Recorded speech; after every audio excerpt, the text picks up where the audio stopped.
Hi, I'm Amy Leisha. I have heaps of friends around me trying to lose weight, and I see them making very easy mistakes. I think because they've been tricked and confused by the overwhelming information available online. So in this video, let's cut through the BS and go strictly evidence-based to find out what doesn't work. Each mistake will get more unexpected as the video goes on, so stay to the end so you can make sure that you're avoiding all of these important pitfalls. Mistake number 1. Over-reliance on supplements, quick fixes, and fad diets. Example, fat burner tablets or supplements, or someone's quick and easy guide to lose 20 pounds in 2 weeks. Of course, we all want results really fast. Diet pills, detoxes, and appetite suppressants are often ineffective and can potentially be harmful. Research says weight loss supplements often contain powerful pharmacoactive ingredients with the potential to cause harm. Trials used to determine these products' safety and effectiveness tend to be small, really short in duration, and often don't disclose the financial conflicts that majority of them have. These factors put consumers at risk, especially when published research of these products state that they're safe and effective, whether that be the case or not. It's really deceptive. If it seems too easy, too good to be true, it probably is. Even if they are mildly effective, you usually have to be reliant on them lifelong, or you'll just bounce back to what you were prior to actually starting them, and you return to your old habits. It's just money in the advertiser's pocket. Finding the cause of the weight gain is a much better place to start. Mistake number 2, not thinking long-term. Off the back of fad diets, short-term will not produce lasting results. Research says that the faster you lose weight,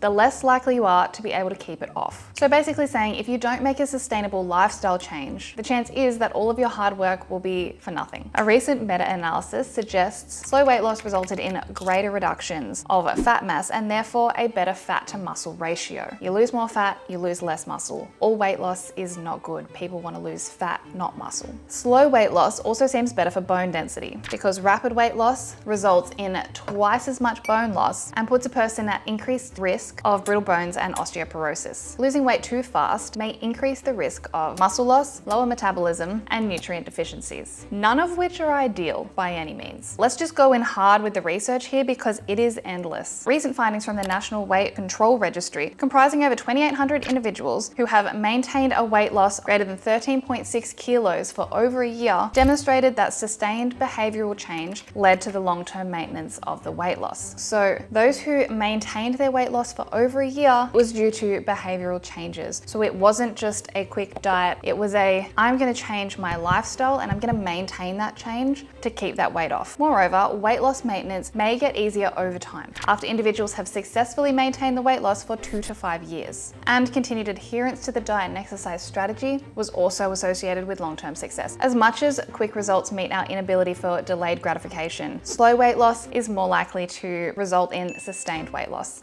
And that's really the goal, isn't it? Mistake number 3, not making the hard choice. What is more important, your health or a quick dopamine feel-good? Ultimately, we always have to make a choice. So if we want change, we have to have a plan to go and do so. In a meta-analysis of 61 studies, 4 behavioral change techniques, action planning, time management, prompt self-monitoring of behavioral outcomes, and social support. Those 4 behavioral changes were significantly associated with positive changes in self-efficacy, meaning the belief in oneself to stick to a goal and lose the weight. You need a plan, you need to manage your time well, you need to monitor your own behaviors and have some accountability there, and get friends around you to help you stay accountable. I spent 2 years transitioning my diet from a moderately processed diet to a whole food, mainly animal-based diet, to which now I have no need for sugar, I really don't have any cravings, I'm healthier than I've ever been, and I don't miss anything that I don't eat. It wasn't an easy process, I must say. However, starting small and slowly pulling things out of my diet until that became really easy and I didn't want that thing anymore, created something sustainable that I actually enjoy my diet now. It doesn't feel like it was something that's imposed upon me. At each step of the way, I made the decision that I don't want to eat that anymore, which over time resulted in feeling healthier, totally outweighed the instant feel-good fix of food. It is doable. Okay, mistake number 4, under-eating or extreme calorie restriction. Now you're probably thinking, haha, under-eating, I'm overweight. That's not me. Not necessarily the case. Research shows that calorie restriction causes undesirable metabolic adaptation, slowing down your metabolic metabolic rate, which means you'll be burning fewer calories throughout the day, reducing and even preventing weight loss. Calorie restriction can actually prevent weight loss? What? That is not the goal, and that is not what anyone who has said calories in versus calories out has ever told you. This basically creates a brand new baseline of calorie requirement for your body. So if this was your calorie requirement from how much you were burning each day with your metabolism, when you restrict your calories, naturally your body goes, I'm starving. I better reduce how much energy I need each day so that I can survive. So then you're back to square one, making any restriction basically null and void. This can continue to happen, especially the greater you restrict your calories. This is often referred to as adaptive thermogenesis. This can partially explain weight loss plateaus on a calorie restricted diet. A large calorie deficit will always cause more weight to be regained after the dieting period, a phenomenon known as post-starvation obesity, where your body mass reverts towards its pre-diet values after the restriction. Often because when people stop restricting their calories, they overshoot their calorie needs, yet their metabolism hasn't recovered yet. So basically, if you create a significant calorie deficit, you have to maintain that significant calorie deficit if you want to maintain the results that you have. A large calorie restriction will lead to more muscle loss than a mild calorie restriction, as muscle requires more energy to sustain it. So the weight that you're losing, it may just be muscle mass, which really is the complete opposite of what you're really trying to do. A calorie deficit affects leptin and ghrelin levels. They are your hunger and satiety signals. That means that you're gonna be unsatisfied and hungry, more so than ever. Long-term low energy availability, so basically long-term calorie restriction, can cause many problems including endocrine alterations, suppress the reproductive axis, can cause mental health disorders, thyroid suppression, and alter metabolic responses. So you basically can negatively affect a lot of your bodily processes as your body freaks out and goes,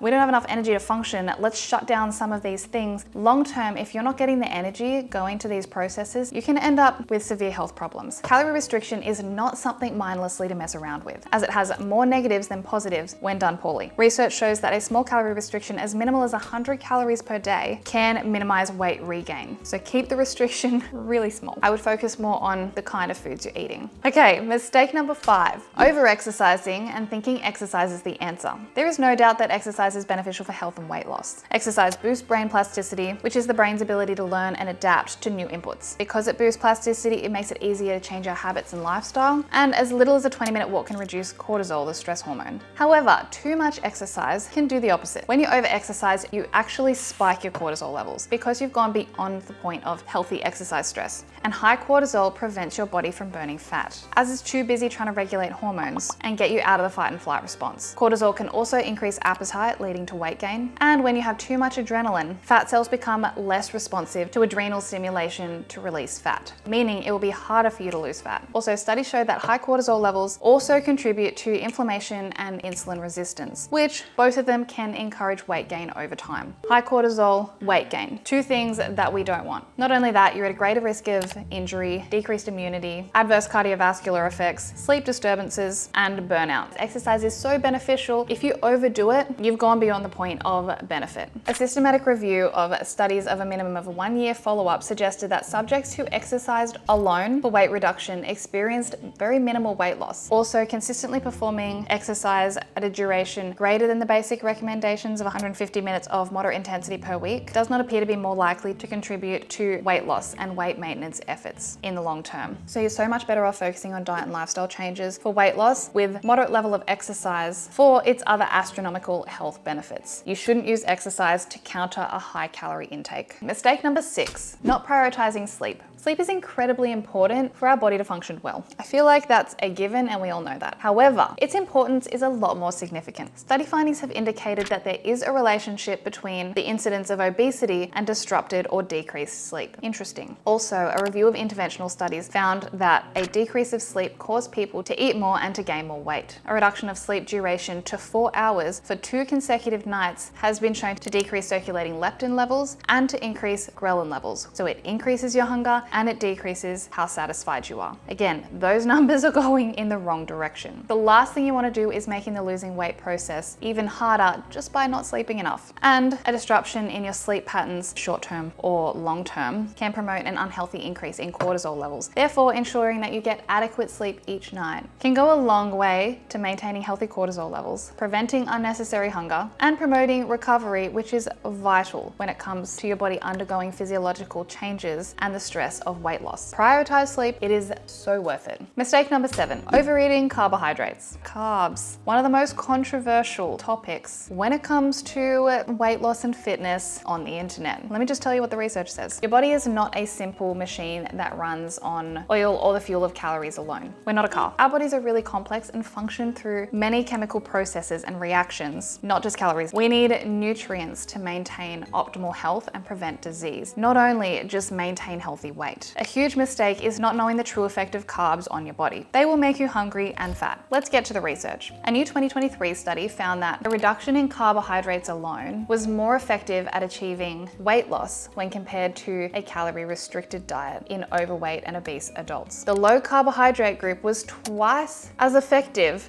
at not only weight loss, but body mass index reduction, body fat percentage reduction, and a reduction in waist circumference. So they had more raw fat loss than the calorie restriction group. Now this could be explained by the carbohydrate insulin model of obesity, whereby increases in the consumption of processed high glycemic carbohydrates, they promote fat accumulation based on the hormonal effect that they have of insulin. This carb insulin model has been endlessly debated with the energy balance model, where obesity is presumably caused by overeating, specifically ultra-processed, high-fat, high-sugar foods. Now, there are many limitations to the energy balance model, including the inability to explain the obesity epidemic beyond saying people just have no self-control when it comes to eating food. Whereas the carbohydrate insulin model actually provides a greater framework for the mechanisms of obesity and the weight loss difficulty that so many people actually experience. Either way, both models target highly processed carbohydrates when it comes to obesity. Let's give a quick moment to the nasty carbohydrate, sugar. So much research shows that sugar dampens the suppression of the hormone ghrelin, which signals hunger to the brain. It also interferes with the normal transport of the signaling of leptin, which, as we know, creates the feeling of satiety. Sugar makes you want to eat more and feel less full. Not all carbs are equal. Mistake number 8, getting tricked by marketing and not reading food labels. Packaged food is quick, easy, and super convenient. We all know that. The unfortunate thing about these packaged foods, however, is they often have a high sugar content and filled with inflammatory seed oils, chemicals, and other non-food, non-desirable items in the fine print. In small doses, a lot of these things say that there is little to no negative impact on someone's health. However, often they aren't factoring in how much of this stuff that people may be consuming. Not only that, the nutritional information always looks better than it really is. A study on nutrition labeling in Europe showed that although many people understand nutritional labels, very few people actually factor them in when choosing and buying food. This is really concerning because another study conducted in the University of Texas recently suggested that health-related food labels could actually be contributing to obesity. They did 3 tests, and in all 3 tests, they found that people believed foods that are healthier are less filling. It also indicated that health food labels made consumers falsely believe they can eat more of that product because there weren't as many calories in them. As a result, the researchers suggested that people tend to consume more than the serving size on the package label. Let's look at an example that got me, barbecue sauce. Now we're going to look at how much sugar per 100 grams so we can compare products. Here is the Master Foods regular barbecue sauce. Now the sugar content is 46 grams per 100 grams. This barbecue sauce is pretty much 50% sugar. That's actually insanely high. Like that's actually really out of control. Now let's take a look at their reduced sugar version. It has 30 grams per 100 grams. That's still 30% sugar. Yes, technically it is reduced, but it is still a really high sugar product. Let's compare that to the Fountain reduced sugar barbecue sauce. Their reduced sugar version is 3.5 grams per 100 grams. Now that's only 3.5% sugar. This is why we need to read the labels. You need to be in control, not the food companies. Their job is to just get you to buy their products. Reduced sugar labeling, it works. What does it actually mean? Whatever the companies want it to mean. Read the labels. Mistake number 9, not eating enough protein. You're snacking because you're hungry. You're hungry because you're not eating enough protein. Now, it's long been shown that high protein diets are associated with increased satiety levels, meaning you're less likely to overeat because you're satisfied. Not only that, protein increases thermogenesis, which is burning more energy through heat. Also, a number of studies have demonstrated that high protein diets may spare more lean muscle during weight loss, promote weight management, enhance glycemic regulation, so regulating of sugars, and increase calcium absorption, which which results in improved bone health. So with a high protein diet,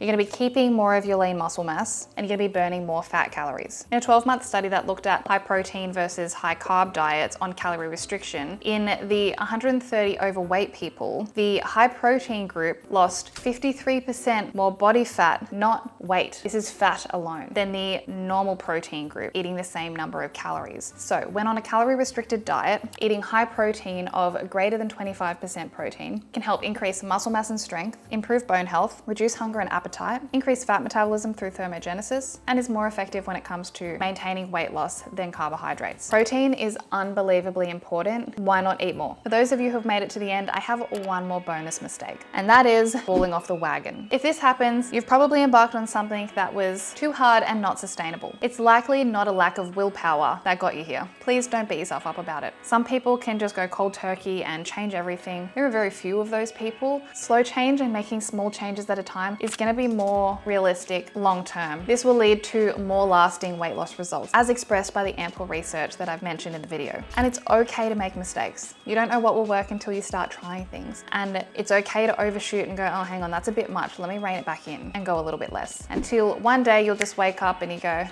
my diet and lifestyle look totally different to what they used to look like. I've lost weight and I'm healthier. Don't fall off the entire wagon. You'll only fail if you stop trying. I hope you enjoyed the video and got a lot out of it. It certainly brought a lot of clarity to me. If you like this video, subscribe to my channel because I'm going to be making more videos like this kind of stuff. Check out this video right here where I show you my effective 10-minute ab workout that helped me get these abs. It has science-based exercises in it that are the most effective at gaining abdominal strength. So go check that out and I will see you in the next video.